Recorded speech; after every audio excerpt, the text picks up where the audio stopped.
Good Morning Business, French Tech.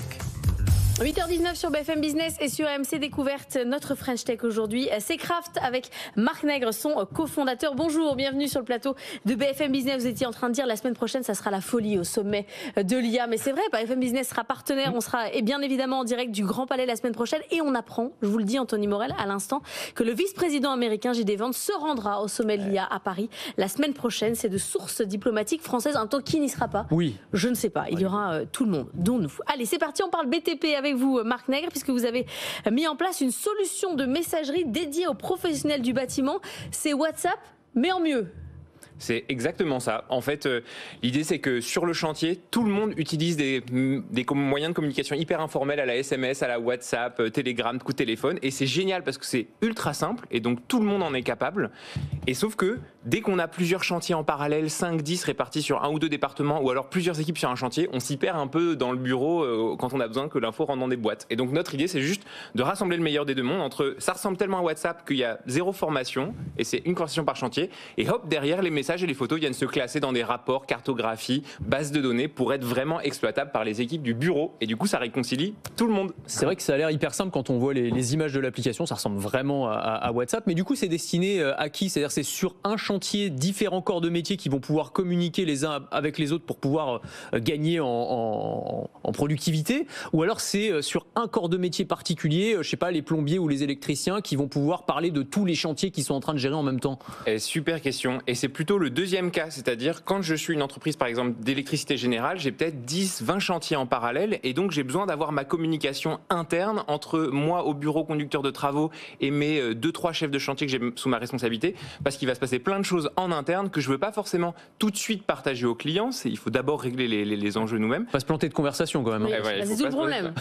Gros chantier, petit chantier, petite boucle, grande boucle, c'est ça le problème. Et voilà, exactement. Et du coup, souvent les clients ne sont pas là toujours sur les conversations. La majorité, c'est de la communication interne aux entreprises et ça permet d'énormément fluidifier en interne la communication et d'avoir tout bien centralisé, organisé par chantier. Mais pourquoi vous êtes parti du chantier?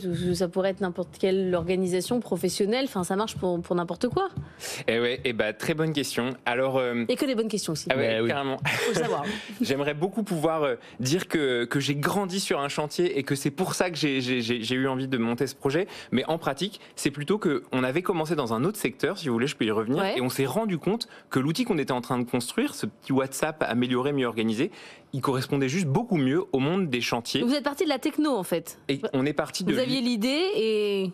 On est parti de l'obsession que vraiment on pouvait laisser les gens communiquer de manière informelle, comme ils parlent à leurs grands-parents, leurs enfants, leurs camarades, et que par ce biais de communication informelle, ça permettait d'offrir un point d'entrée très simple et du coup derrière de structurer la donnée. Et en fait, c'est quand on a rencontré un conducteur de travaux pour entrer dans le concret à Toulouse qui nous a dit « Mais les gars, c'est super simple, votre truc, c'est juste une conversation par chantier. Si vous pouvez juste rajouter un bouton, générer le rapport à la fin, ce serait génial. » C'est là qu'on s'est rendu compte que ça alors, du coup, si on entre un petit peu dans le détail, la valeur ajoutée par rapport à un outil comme WhatsApp, parce que effectivement, j'imagine que les ouvriers ou les gens du BTP, ils utilisent WhatsApp aujourd'hui. C'est quoi la plus-value? Parce qu'on peut aussi prendre des photos et les partager. On peut aussi faire des vocaux et partager des informations extrêmement rapidement, ajouter ou enlever des gens dans une boucle. Là, on peut faire quoi en plus, en fait? Carrément.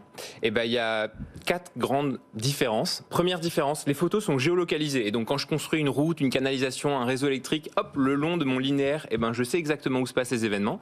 Deuxième différence, les données viennent se ranger dans des dossiers qui sont depuis cet été des dossiers intelligents, donc on peut les entraîner à reconnaître des photos de portes, de fenêtres, de routes, de marquage au sol, pour que ça le fasse automatiquement. Et ensuite, les messages et les photos viennent se ranger dans des rapports métiers très spécifiques. Donc par exemple, quand on pose des canalisations, des essais de mise sous pression de canalisation, des rapports de chantier journalier, tout un tas de... Et ça pour le coup, ce module, ça fait partie de la famille des outils dits no-code. Donc chaque entreprise, localement, vient moduler ses rapports. Voilà.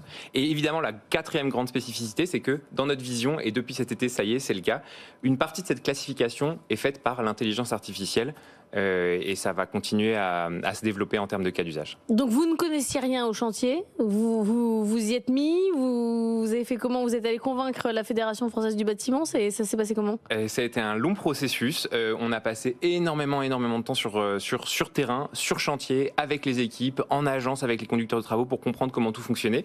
Et du coup, avec ce regard extérieur, on a proposé une approche complémentaires et différentes. Et clairement, on est ultra heureux d'être sur ce secteur parce que c'est terrain, parce que c'est pragmatique. C'est quoi l'accueil que vous recevez justement? Le BTP, c'est pas un secteur qui est connu pour être on va dire le plus numériquement en avance, ou en tout cas celui qui est le plus enthousiaste par rapport aux outils du numérique. Peut-être à tort d'ailleurs, vous allez nous le dire, hein, mais est-ce que votre outil maintenant est massivement utilisé? Est-ce qu'il y a un enthousiasme général ou plutôt une réticence?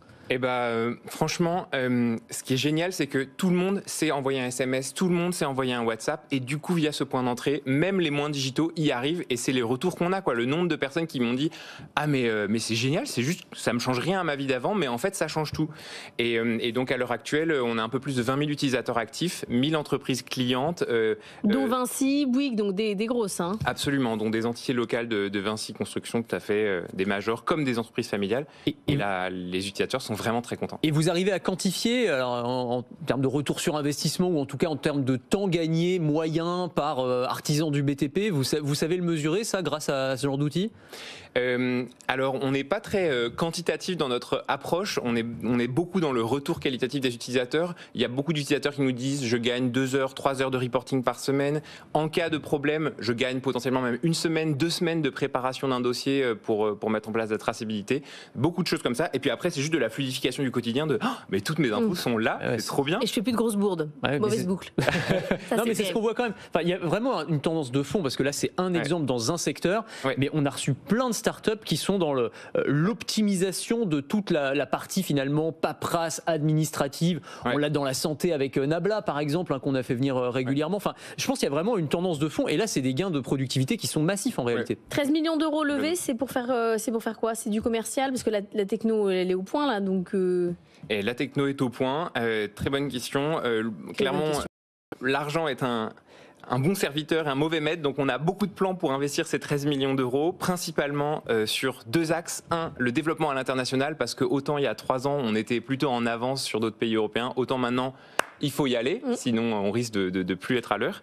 Et deuxième plan, le développement de nouvelles fonctionnalités, par exemple le planning pour les PME qui n'y est beaucoup demandé, la capacité à s'intégrer vers des bases de données chez des Vinci, des grands groupes qui en ont besoin pour l'exploiter. Et puis, bien sûr, l'intelligence artificielle. Ça va être une belle année 2025. Merci beaucoup, Marc Nègre, d'être venu ce matin dans la matinale de l'économie, cofondateur de Craft.